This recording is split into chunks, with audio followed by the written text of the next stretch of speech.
Os irmãos podem assentar e nesse instante passamos a palavra ao reverendo Tim, que estará nos conduzindo a palavra do Senhor para alimento das nossas almas nessa noite.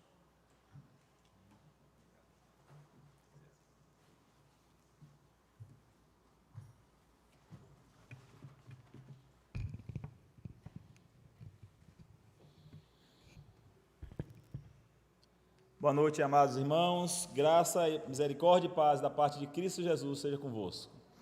Quero saudar todos os presentes aqui na casa do Senhor.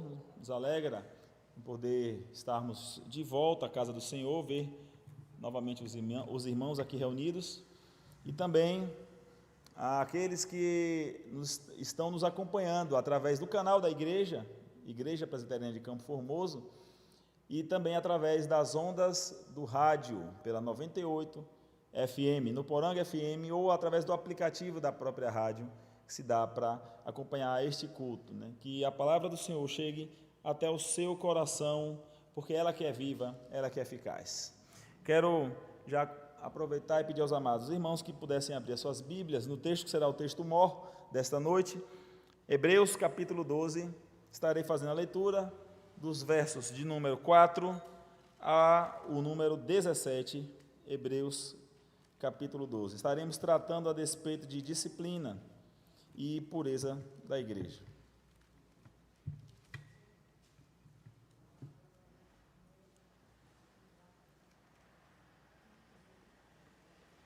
Hebreus capítulo 12, do verso 4 em diante, nos diz assim a santa palavra do Senhor. Ora, na vossa luta contra o pecado ainda não tendes resistido até o sangue, e estáis esquecidos da exortação que como a filhos discorre convosco. Filho meu, não menosprezes a correção que vem do Senhor, nem desmaies quando por ele és reprovado. Porque o Senhor corrige a quem ama, e açoita a todo filho a quem recebe. É para a disciplina que perseverais. Deus vos trata como filhos, pois que filho há que o pai não corrige? Mas se estáis sem correção, de que todos se têm tornado participantes, logo sois bastardos e não filhos. Além disso, tínhamos os nossos pais, segundo a carne, que nos corrigiam e os respeitávamos. Não havemos de estar em muito maior submissão ao Pai espiritual, e então viveremos?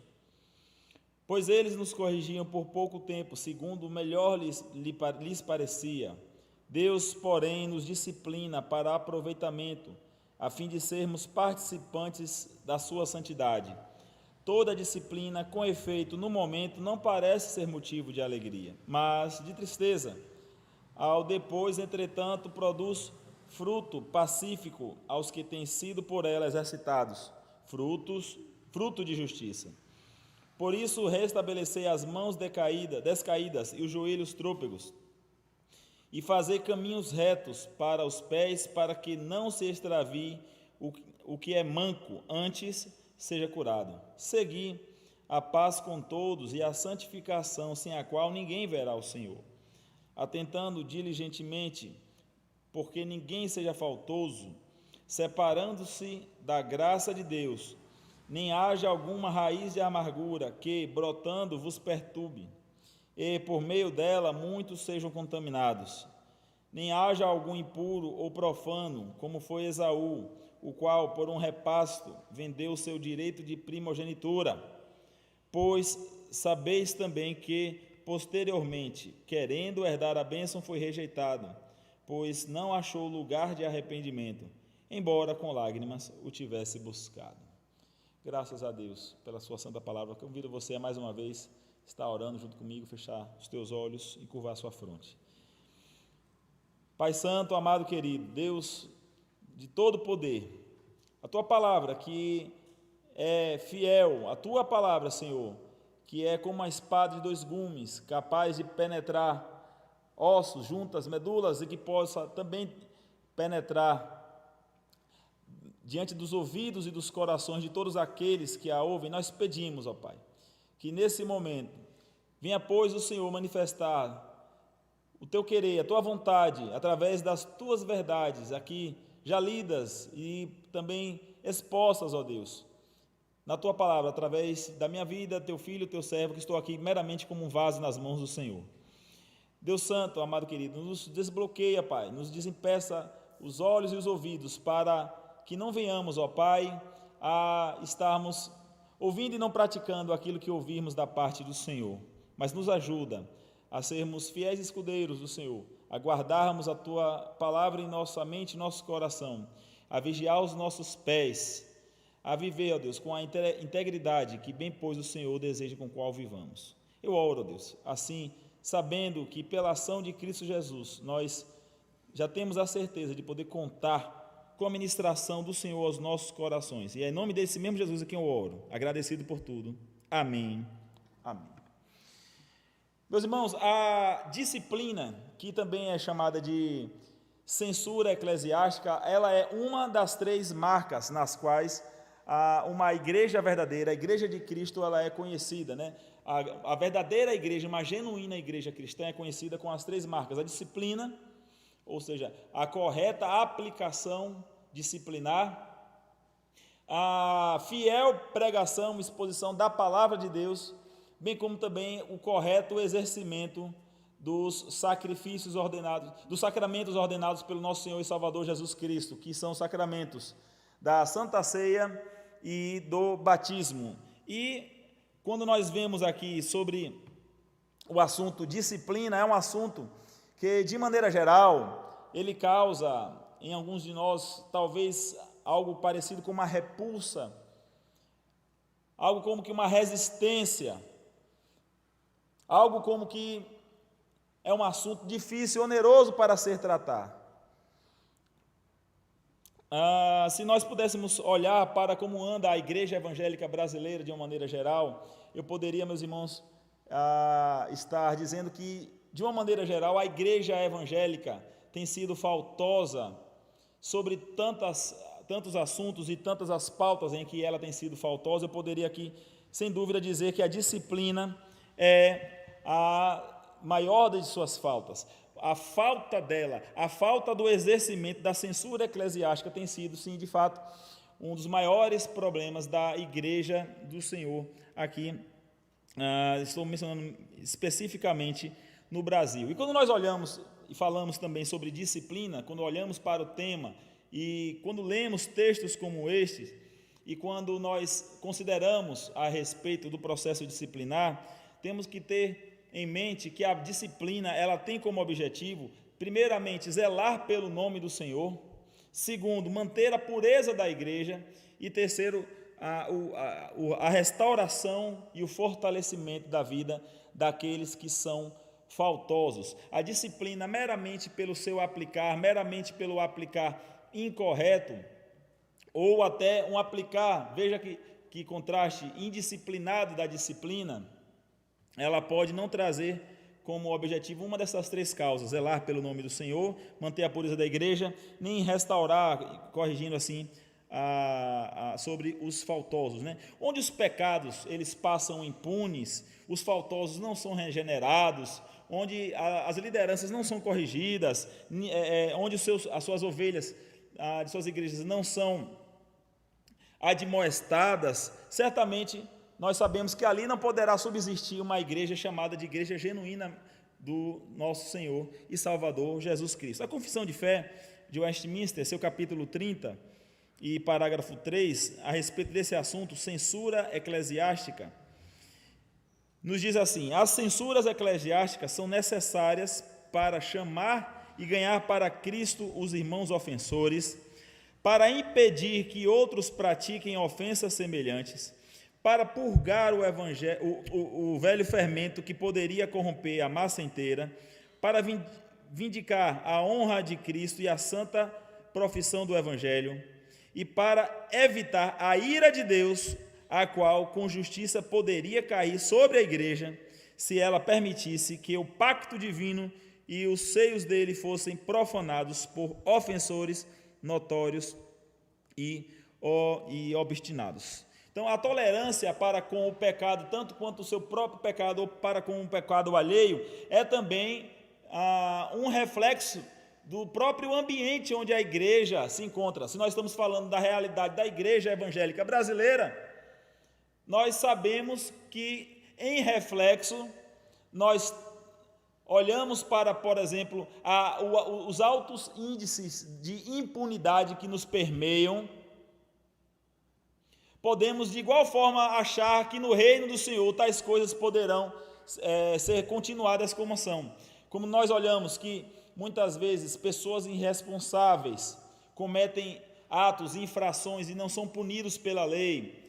Quando políticos corruptos desviam dinheiros que não lhes pertencem, que deveriam ir para a educação, que deveriam ir para a saúde, que deveriam ir para a alimentação, e essas pessoas que fazem isso não pagam punitivamente pelos seus erros. Quando vemos também que, às vezes, dentro da própria igreja, há algumas acusações que de fato são infundadas, mas algumas verdadeiras, que acontece de que a igreja deixa passar desapercebido faltosos que têm cometido públicas e claras faltas, públicas e vergonhosas faltas.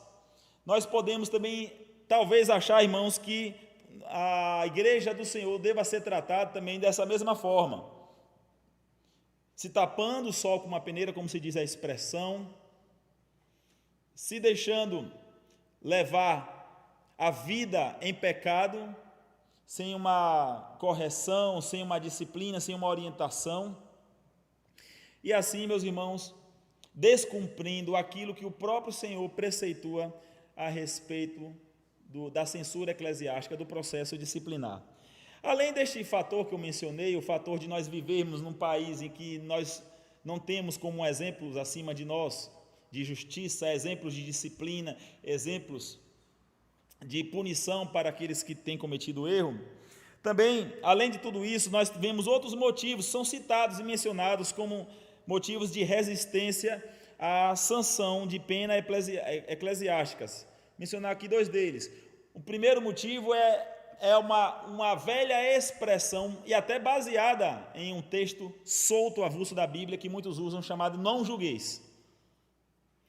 É muito usado, erroneamente, claro, esse texto aqui de Mateus capítulo 7, versículo 1, quando diz, não julgueis para que não sejais julgados, para se justificar que uma igreja, que o conselho da igreja, ou que o membro não possa passar por um processo disciplinar, considerando que nós não devemos julgar, porque o próprio Senhor Jesus teria dito aqui, segundo o entendimento desses, não julgueis para que não sejais julgados. Nós sabemos que o que Jesus está condenando aqui nesse texto de Mateus 7 é ao juízo, à condenação do hipócrita, que condena aquelas coisas que ele pratica, que condena erros, condena falhas, condena os pecados alheios, sem olhar para os seus próprios pecados. Se você for de fato considerar como prova disso, o próprio versículo 6 de Mateus 7, o próprio Senhor nos diz, não deis aos cães o que é santo, e nem lanceis diante os porcos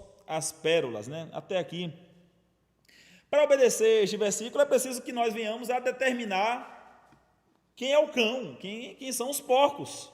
Para isso é necessário que haja um julgamento. Não vou entrar aqui no mérito do detalhe dessa discussão, mas, de fato, a Bíblia não proíbe que venhamos a fazer juízo ou julgamento a respeito das coisas que estão adiante de nós. Só pegando mais um exemplo, no livro de Mateus, capítulo 18, nos versos 15 ao 17, o próprio Jesus, ele ali nos instrui quais são os critérios que são exigidos para o exercício da disciplina, e a comparecer 2 ou 3 testemunhas, para que a pessoa possa ali se arrepender, caso que ela não se arrependa, possa levar a situação adiante. Mas um segundo motivo também, que é um outro motivo de resistência, para que alguns considerem o processo disciplinar um processo bíblico, é um questionamento de que talvez a disciplina não visasse o amor.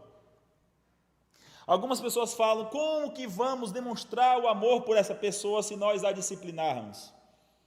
Como que o irmão faltoso vai retornar para os braços da igreja, para os braços de Cristo, e se redimir de suas faltas, de seus erros, se nós não tratarmos ele com amor, então nós não podemos proceder com disciplina. Porém, esse julgamento é muito falso, muito falso. E fazer esse juízo, esse julgamento, não somente uma falsa interpretação do verdadeiro amor cristão, como chega a ser diabólico.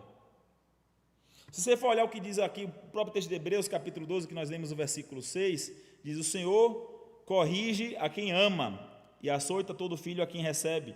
Então, seria Deus errôneo ou não teria o Senhor amor para com aquele filho que ele mesmo repreende?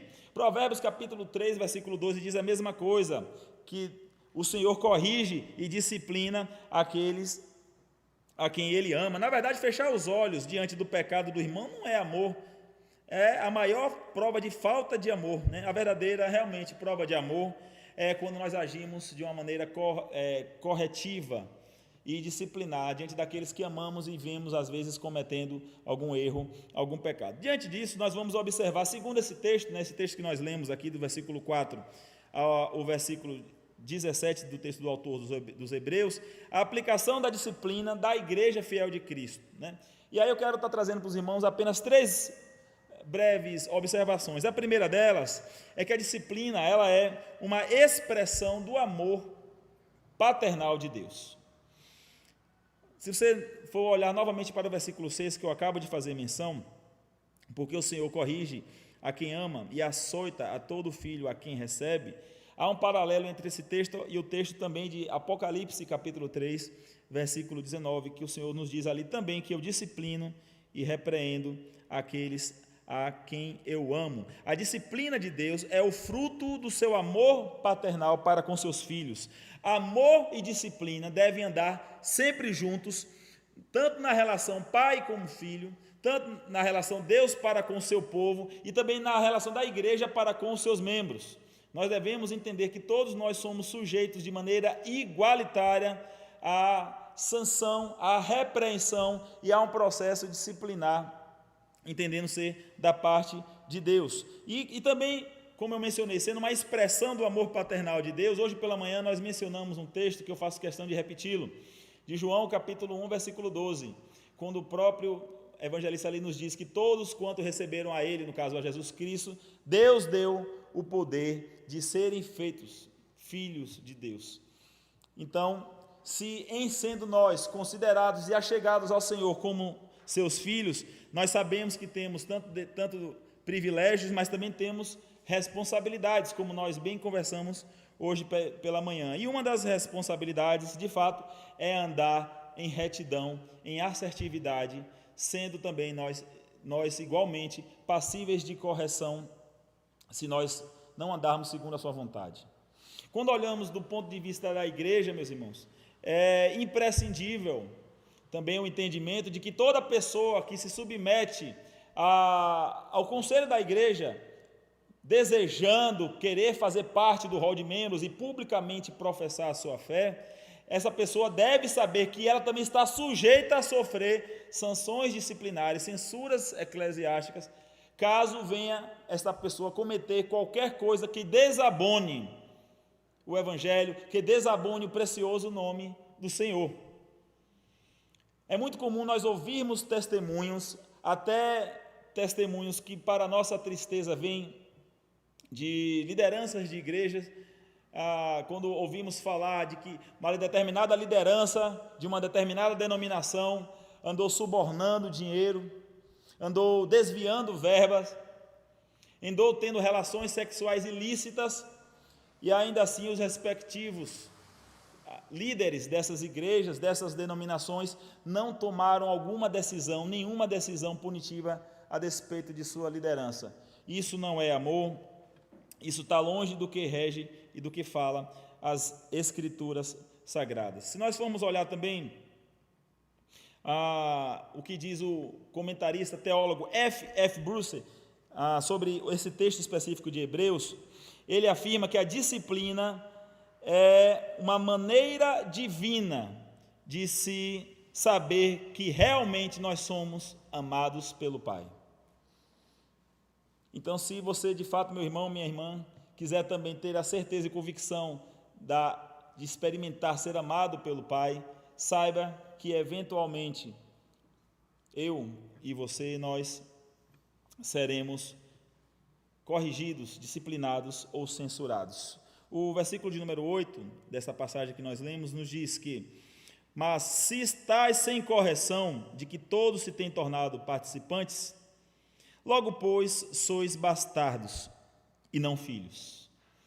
Eu tenho certeza que nenhum de nós gostaria de ser achado como bastardo, ao invés de ser achado como filho de Deus. Nenhum de nós quer ser considerado como fora do pacto, fora da aliança. Mas são poucos de nós que queremos nos submeter ao processo corretivo da parte do Senhor. Eu também quero mencionar aqui, em segunda instância, que a disciplina visa a correção e o crescimento do faltoso, bem como a pureza da igreja verdadeira do Senhor.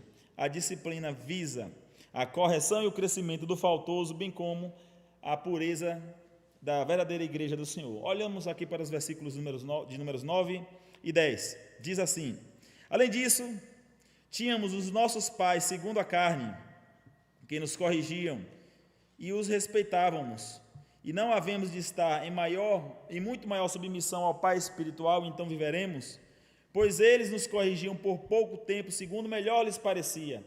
Deus, porém, nos disciplina para aproveitamento, a fim de sermos participantes da sua santidade. Meus irmãos, toda disciplina, no início, no começo, ela não é facilmente aceitada por nenhum de nós.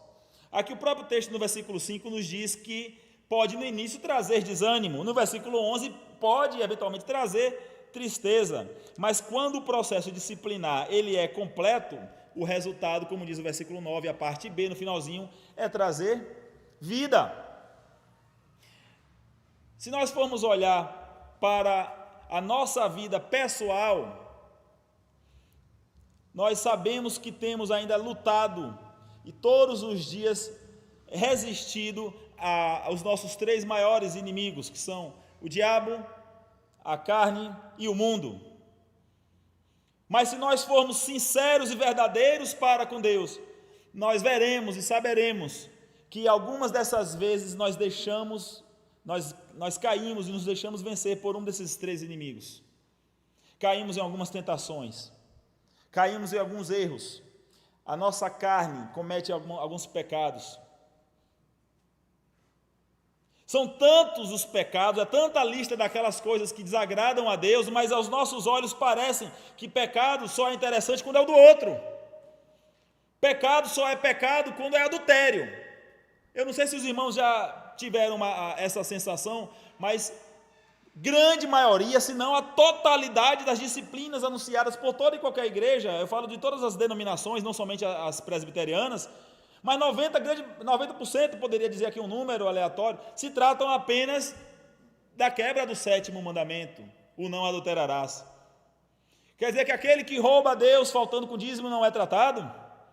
Aquele irmão fofoqueiro, aquela irmã fofoqueira que vive de porta em porta contando os erros, apontando como vai a vida dos outros, não é também digno de ser disciplinado de igual forma? As pessoas que têm estado, às vezes, em ambientes que são vexatórios para os cristãos estarem presentes, também não são dignos de ser censurados eclesiasticamente? Pessoas que descumprem normas e leis, tanto as leis aqui, as menores, as leis municipais, as leis civis daqui do Estado, bem como da nação, que tem quebrado com essas leis, também não merecem censura? Muitas vezes nós olhamos para o pecado e quando pensamos no pecado, muitas vezes o que vem na mente são estes gigantescos e mais conhecidos pecados, ou aqueles pecados históricos cometidos na Bíblia que trouxeram para aqueles que cometeram situações de disciplina. Há exemplo aqui do salmista Davi ter cometido um pecado de adultério contra Batseba, seguido de assassinato do seu esposo. Porque quando nós olhamos para a nossa própria vida pessoal, Se nós temos aqui na nossa igreja a rotina de todos os cultos nos lembrarmos de ter um momento de confissão de pecados, é porque somos pecadores e precisamos ser exortados. Existe, meus irmãos, a falta pública, aquela que, de fato, a exortação também precisa ser pública, quando o faltoso cometeu algo vergonhoso, que envergonhou o nome da igreja do Senhor publicamente. Essa pessoa merece uma censura eclesiástica também pública. E a igreja não deva ter medo disso. Nós, como conselho da igreja, jamais agimos assim e jamais agiremos assim se o Senhor nos deve continuar nos dando graça e força, porque nós não estamos sujeitos ao que é que vão pensar, o que é que vão achar, o que é que vai agradar a pessoa A ou B, mas sim o que é que nosso mestre vai pensar, o que é que agrada ao nosso Senhor, o que é que agrada aquilo que Ele escreveu na sua santa palavra. Mas quando olhamos o nosso foro íntimo, nós certamente, irmãos, teríamos vergonha de, por exemplo, expor publicamente aqui o que é que se passa em nossa mente todos os dias. Acho que nenhum de nós teríamos coragem. E mencionando os nossos tantos pecados que cometemos, os nossos desagrados para com o Senhor, desagradamos ao Senhor de muitas maneiras. Eu e você precisamos entender que para manter a pureza agora da sua própria vida e em rumo à santidade, o Senhor deve e precisa exortar a sua vida, e você deve submeter-se à exortação do Senhor através da sua palavra. Mas como pastor, se o meu pecado mas é tão íntimo que às vezes uma pessoa que mora comigo não sabe, mas o Senhor sabe, e se você é cristão e compactua com todas as verdades que são bíblicas, e você é um cristão fiel, você deve rogar ao Senhor que possa lhe disciplinar, lhe ensinando ao andar corretamente.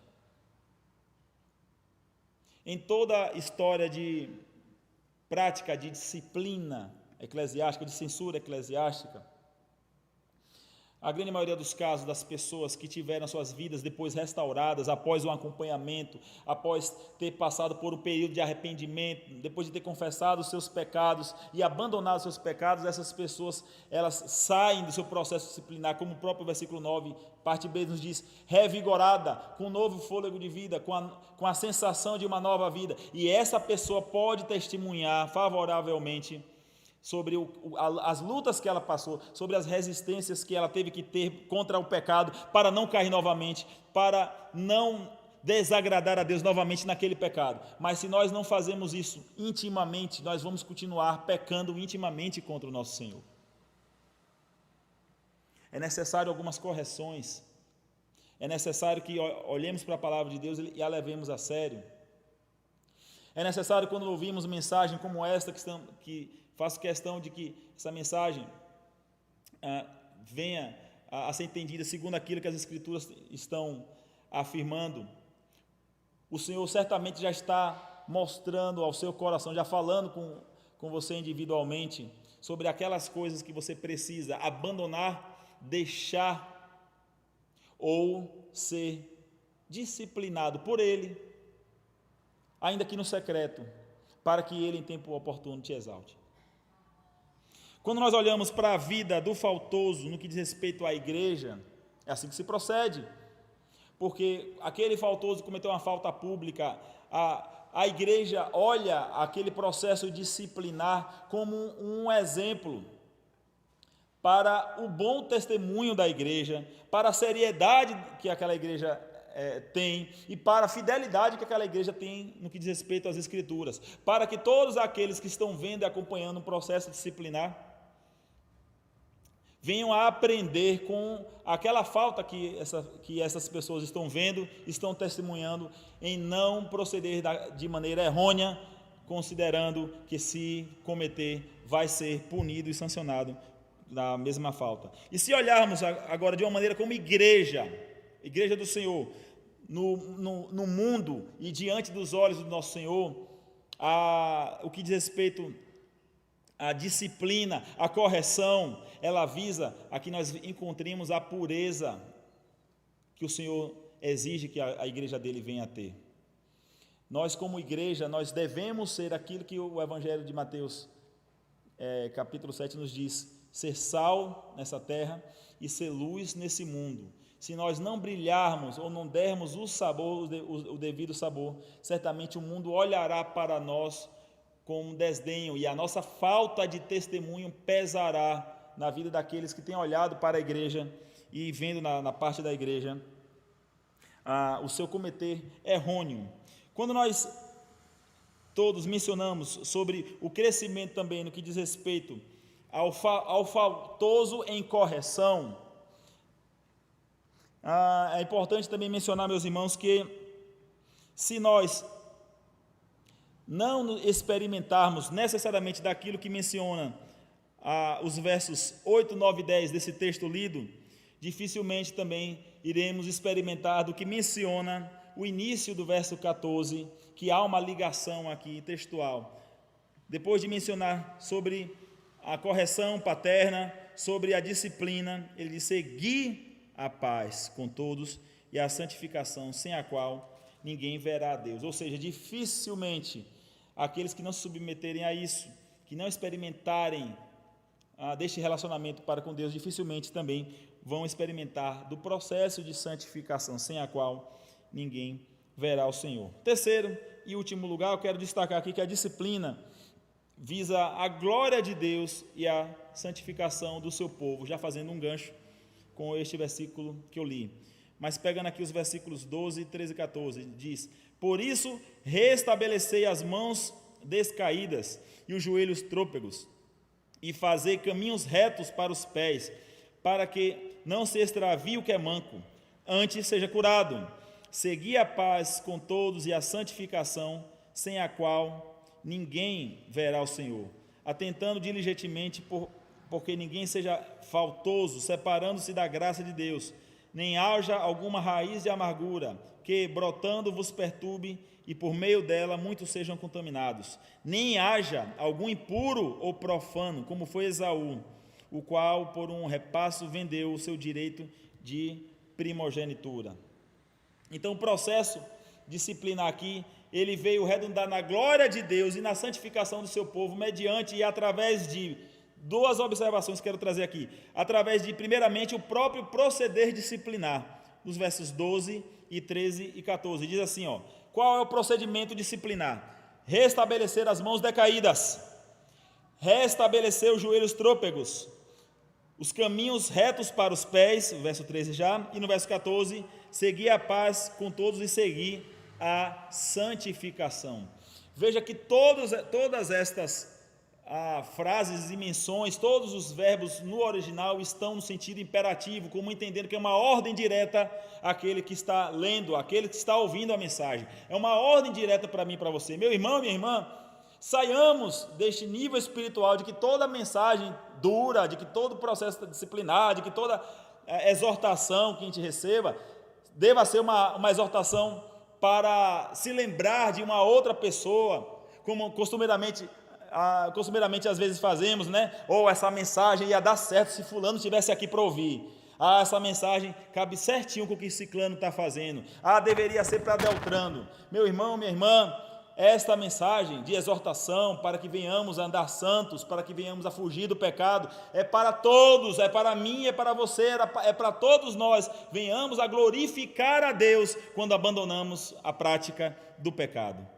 E ainda, uma segunda maneira com a qual podemos ver a glória de Deus e a santificação do seu povo, nos versos 15 e 16, que nós já lemos, é resistindo o pecado. Então, primeiro, pelo próprio proceder disciplinar, e segundo, pela resistência ao pecado. Quando dá aqui três afirmações, as duas no verso 15 dizem: ninguém seja faltoso e não haja amargura entre vós, e no verso 16, na parte A, não haja impuro ou profano. Somente assim podemos continuar vigilantes e resistentes no que diz respeito ao pecado, deixarmos de viver uma vida faltosa, uma vida de alguém que vive na prática do pecado, naquela brincadeira, como alguns antigos, alguns pastores mais idosos costumavam mencionar em suas pregações. Eu lembro de algumas pregações na minha infância de um tio meu chamado reverendo Josias Primo, que ele mencionava do crente ioiô, é aquele que brinca de pequei, Senhor me perdoa, pequei, ó Senhor me perdoa, pequei, ó Senhor me perdoa, mas nunca vive uma vida que de fato queira demonstrar que está desejoso de abandonar aquela prática do pecado. Ainda no verso 15, que não deva haver amargura, para que brotando vos perturbe, por meio dela muitos sejam contaminados. Ou seja, uma pessoa amarga, uma pessoa que vive guardando mágoas, dores, acúmulos de problemas antepassados, ela ainda assim não somente se contamina, como o próprio diz a palavra, contamina inclusive a outros. E uma outra maneira também aqui, não haja, versículo 16, a parte A, não haja algum impuro ou profano. Ou seja, a palavra está nos exortando aqui sobre a impureza e o profanar do nome santo do Senhor. De fato, ninguém gosta de ser corrigido por ninguém gosta de ser chamado a atenção, mas se nós formos olhar o conceito disso, isso beira ao pensamento filosófico do farisaísmo, de que se acha tão perfeitos que eu posso criticar a trava que está no olho de todos, acreditando não haver travas nos meus olhos. Todos nós temos que nos atentar para que não sejamos encontrados iguais estes presunçosos fariseus. Meus irmãos, há quem diga nos dias de hoje, e não são poucos pastores que eu tenho ouvido, escutado na internet, ouvido e lido alguns materiais também, há alguns pastores quem diga que defenda que a atual Igreja de Cristo, né, ela tem parcela total de culpa ou de responsabilidade diante dessa pandemia que nós temos vivido. A culpa recaindo sobre a Igreja do Senhor. E os argumentos são fortes e, de fato, possuem verdades em seus argumentos. Porque se nós formos olhar, nós temos sido, como igreja agora, uma igreja do Senhor, temos sido faltosos em, primeiramente, omissos na denúncia contra o pecado. Então nós temos deixado de anunciar o pecado. Se nós formos olhar, não somente no que diz respeito agora aqui às quatro paredes dentro da nossa igreja, mas também condenar o pecado do mundo, condenar as más obras dos ímpios, nós não temos visto igrejas relevantes que têm levantado a voz contra o pecado, né? Segundo, temos sido faltosos também na negligência da pregação do evangelho a todos. Deveria ser o entendimento de todos, o entendimento evangelístico missionário, mas alguns de nós atribuem somente a um determinado departamento ou determinado setor da igreja. Para evangelizar tem que ser com fulano, com ciclano, para falar de Deus a todas as outras pessoas deva ser Beltrano. Mas que vergonha para nós como crentes agir assim, que vergonhoso, porque a ordem do ir e do pregar o evangelho a toda a criatura é do Senhor Jesus e é para todos aqueles que se acham aceitando como sendo seus discípulos. Nós não devemos terceirizar a importância desta atividade, mas é muito comum mesmo, de uma maneira geral, fugirmos de quaisquer responsabilidades ou compromissos missionários. E um terceiro item no qual nós, como Igreja de Cristo, nós temos sido faltosos, é que temos tido uma vida cristã superficial, assim como o apóstolo Paulo destaca em 1 Coríntios capítulo 5, e bem como também o apóstolo João, no livro de Apocalipse, no capítulo 2, ele exortando a igreja de Laodiceia, chamando aqueles crentes de crentes mornos, porque têm tido uma vida cristã superficial. O apóstolo Paulo, lá em Coríntios, ele exorta a igreja de Corinto que exclua aquelas pessoas faltosas, aquelas pessoas que têm cometido atrocidades em nome do evangelho, que se exclua aquelas pessoas do rol de membros da igreja. Mas ao não fazer isso, nós temos vivido exatamente como a igreja de Laodiceia, uma igreja que abraça o pecado, uma igreja que vive em paz com o pecado, que vive em paz com cercada de toda lama, e que não denuncia, e que não propicia a mensagem de arrependimento, a mensagem esta que vem somente através da pregação verdadeira e fiel da palavra de Deus, ensinada pelo nosso Senhor e Salvador, Jesus Cristo. Nós melhoraríamos como igreja nesses 3 itens, e até mais outros itens faltosos, né? Se nós entendêssemos da importância e da beleza que é a disciplina e a repreensão por parte do Senhor, e não somente temer a disciplina, temer a repreensão por parte do Senhor, porque novamente, eu volto e repito, Ele disciplina, Ele repreende aqueles a quem Ele tem amor.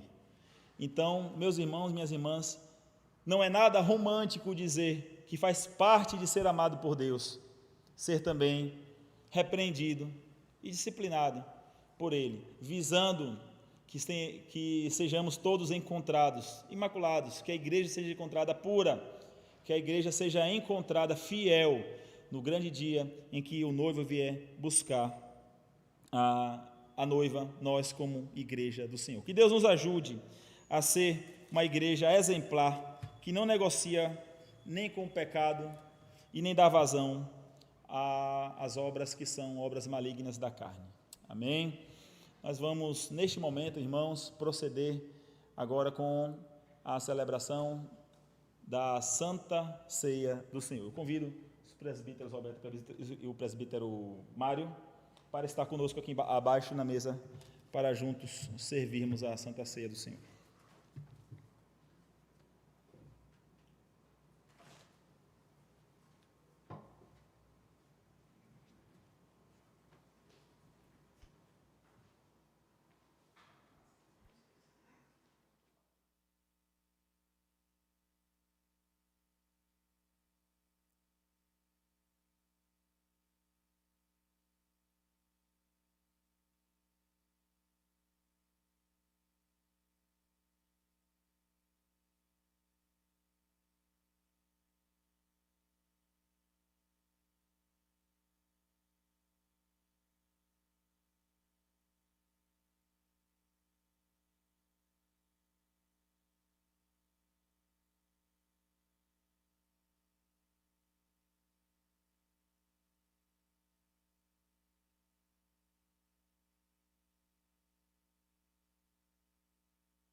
A ministração da Santa Ceia do Senhor, ela deva ser tratada com a devida seriedade e responsabilidade.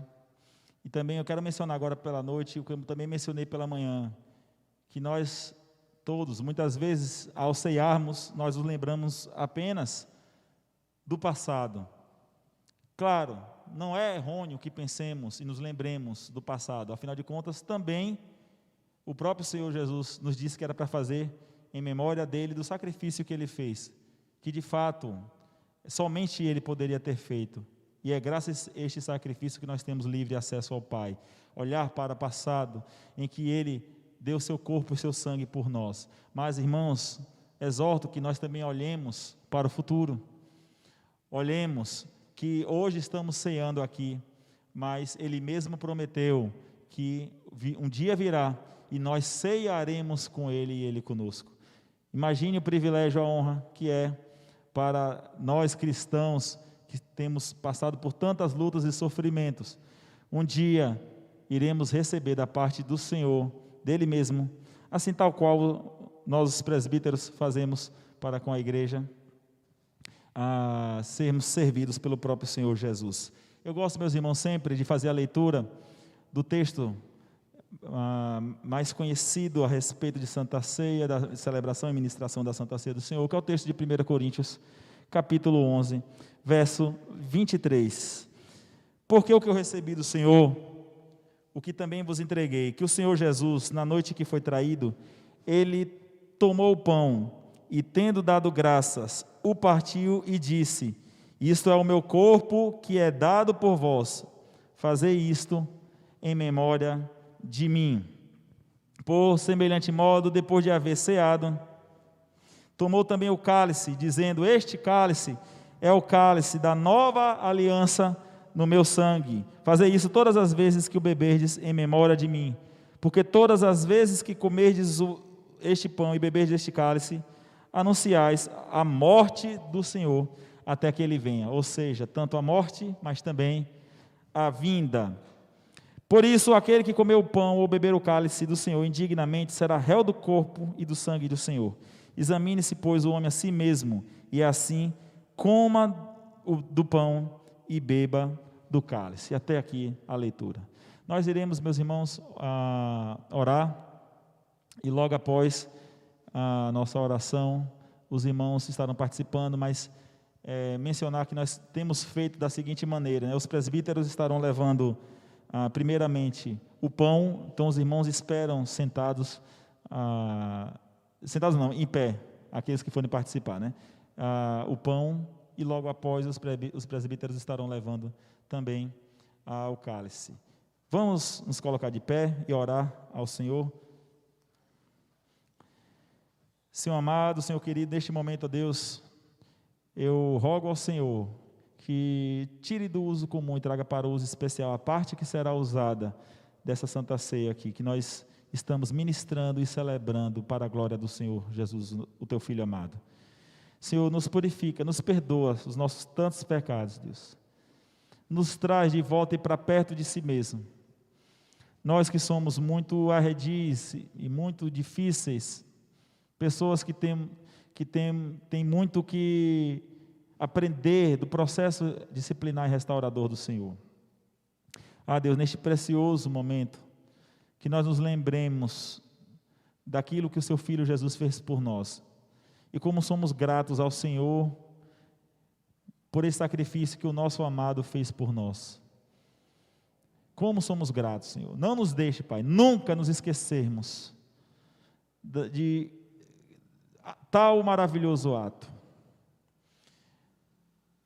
Ó Senhor, nós também nos alegramos porque a nossa tristeza vai passar, a nossa luta vai passar, as nossas tribulações vão passar.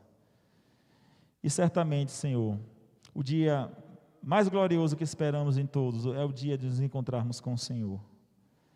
Deus, prepara a Tua igreja, prepara a Tua noiva, nos prepara, Senhor, para viver todos os dias como a noiva espera o noivo, ansiosa, pronta e preparada e bem ornamentada para poder, aquele dia, o dia de cear com o noivo.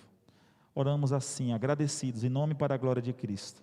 Amém. Amém. Os irmãos que vão comer do pão, permaneçam de pé, enquanto o grupo de louvor vai estar cantando o cânticos espirituais, e os irmãos irão vindo aqui pela direita e pela esquerda. Podem, amados.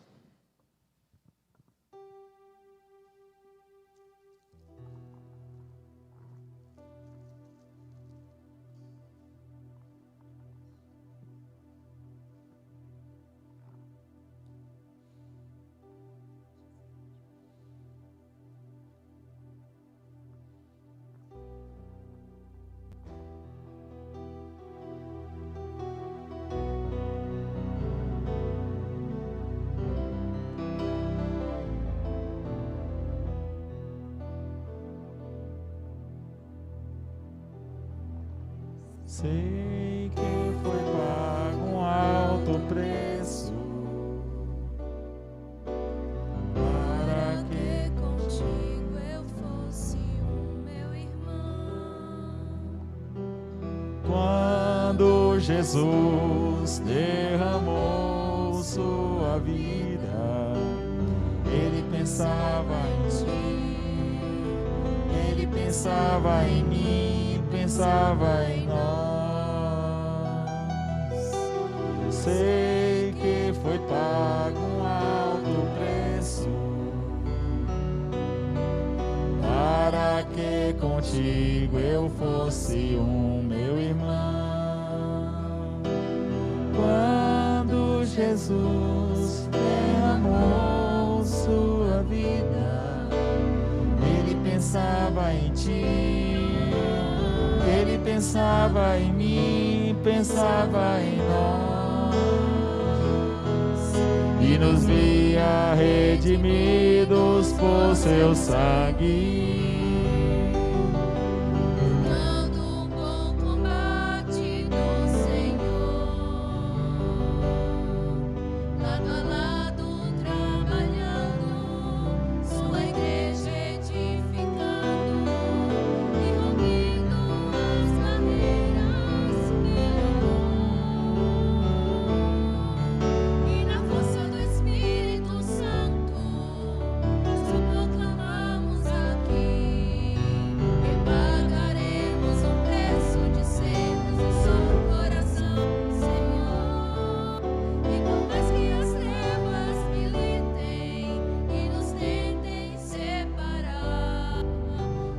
Nossos olhos em Cristo, unidos iremos andar,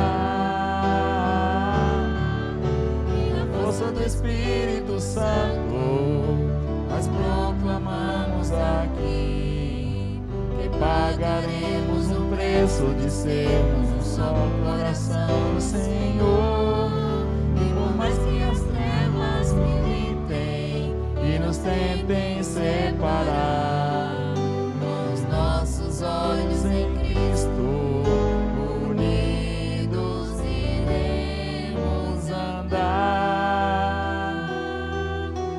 unidos iremos andar.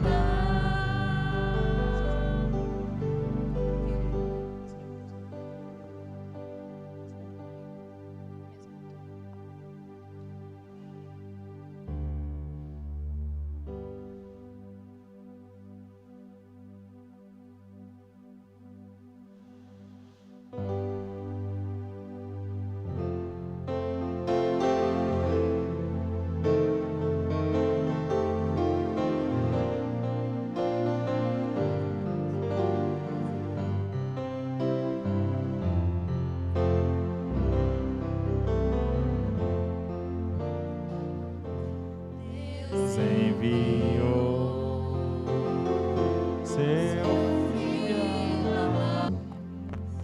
Que a bendita e maravilhosa graça do nosso Senhor, que vive está Jesus Cristo, que o amor eterno, infinito e incondicional de Deus e a comunhão e as consolações que vêm do seu Santo Espírito esteja com todos vós e sobre todos vós repouse e também para com todos aqueles que estão nos quatro cantos deste mundo. Amém e amém. Amém.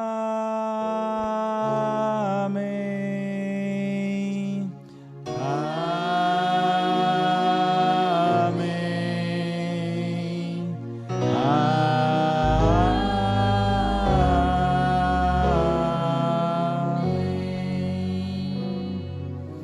Amém. Os irmãos podem se assentar. Assim nós estamos encerrando nesse momento o culto de adoração ao Senhor nessa noite. Mais uma vez agradecer a presença de todos os amados que estão aqui na casa do Senhor. Também aqueles que nos acompanharam através do nosso canal no YouTube e também através das ondas da Rádio 98 FM no Poranga ou pelo aplicativo. Que Deus abençoe a vida de cada um de vocês. Temos aqui o aviso que nós estamos tendo esses 3 encontros semanais como igreja. Domingo pela manhã, às 10 horas aqui no templo, né? O nosso culto semipresencial através de inscrição prévia. Domingo à noite, este culto que você está participando. E também às quartas-feiras, até então às 20 horas.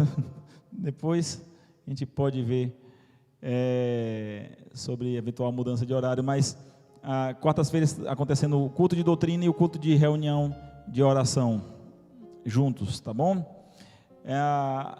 Os mesmos avisos pela manhã, né? A diretoria da UPA se reuniu ontem pela tarde e já se foi tecido algumas programações, e a plenária será terça-feira agora, a 8, excepcionalmente nesse mês, por conta de 2 domingos de realização do Enem, né, que alguns adolescentes vão participar, será numa terça-feira, porque costumeiramente fazemos no último domingo de cada mês. A SAF também hoje pela manhã, né, através da sua presidente, a nossa irmã Maria José, avisou que a última quinta de janeiro haverá a reunião da diretoria e o último domingo do mês a reunião da SAF. Existe algum outro aviso por parte da igreja? Sim, também foi avisado pela manhã sobre a pintura do templo. Primeiramente, que os irmãos continuem orando, pedindo a Deus por esta obra, que o Senhor nos guie, que o Senhor nos abençoe, que Ele nos direcione.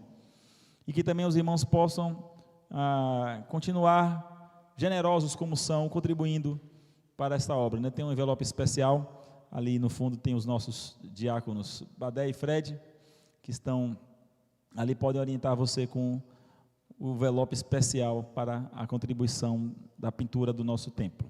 Algum outro aviso? Boa noite, irmãos. Com relação à tesouraria, né?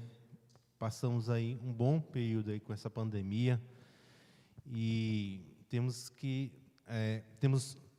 dificuldade com relação aos nossos recolhimentos dos nossos dízimos e ofertas, né? Então, aí, a nossa secretária está de férias. Qualquer irmão que sentir assim dificuldade, que esteja em casa, né, querendo o seu envelope, né, e também querendo assim também que recolha seu dízimo, pode estar entrando em contato diretamente comigo, né, passando uma mensagem de texto, até mesmo ligando. Com isso, estaremos assim providenciando a junta diaconal, que vai ter um dia específico para estar assim, recolhendo esses dízimos e ofertas, né? E também teremos, se o irmão quiser assim vir, né, para a casa do Senhor, se sentir confiante de vir, teremos os nossos cultos de quarta-feira, né, que é doutrina e oração, e também final de semana, né, pela manhã e pela noite, para estar se devolvendo seus dízimos e ofertas. Como mesmo o pastor Tim falou, estamos aí com a campanha da nossa pintura da igreja, né? Era para ter se iniciado essa semana, mas teve alguns probleminhas. Fé em Deus, amanhã estaremos assim iniciando essa obra.